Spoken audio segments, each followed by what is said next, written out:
Donald Trump has often claimed Antifa, the broad, informal anti-fascist movement, was behind many protests against him and his policies. Now the president is threatening to declare the group a terrorist organisation.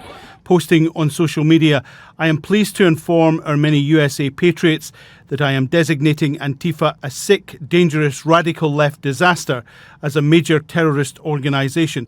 But one expert says there's a huge barrier to a ban. The First Amendment of the Constitution creates a right of association, which allows people to both form groups and it allows people to have whatever ideas that you want. So you can't ban an organization for what they believe. You can investigate organizations to see if they've committed crimes. Antifa is a loose affiliation of left-wing groups.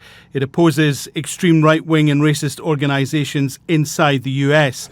The FBI has not considered them an organised threat, but the new director has hinted that may change. I believe Antifa is associated with a lot of violence in this country. As to its designation, I'll leave that to the appropriate authorities.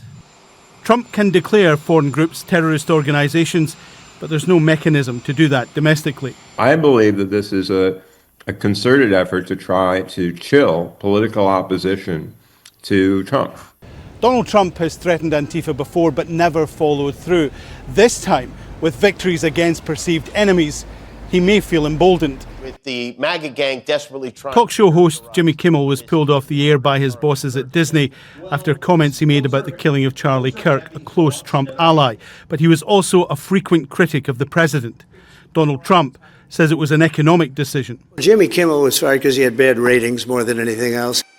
But it's the latest in a line of Donald Trump going after opponents, including suing newspapers, banning news organizations, and calling for presenters to be sacked. There's a pattern of actions taken that seem to be resoundingly directed at critics of the White House, of the administration, of viewpoints they believe in. And that sort of response is, to me, viewpoint discriminatory. It is targeting people you disagree with, and that is something the First Amendment does not allow.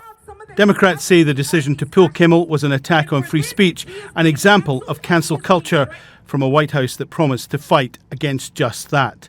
Alan Fisher, Al Jazeera, Washington. Don't miss out and get the full picture. Subscribe to Al Jazeera for reliable news and expert insights. Like, share, stay ahead.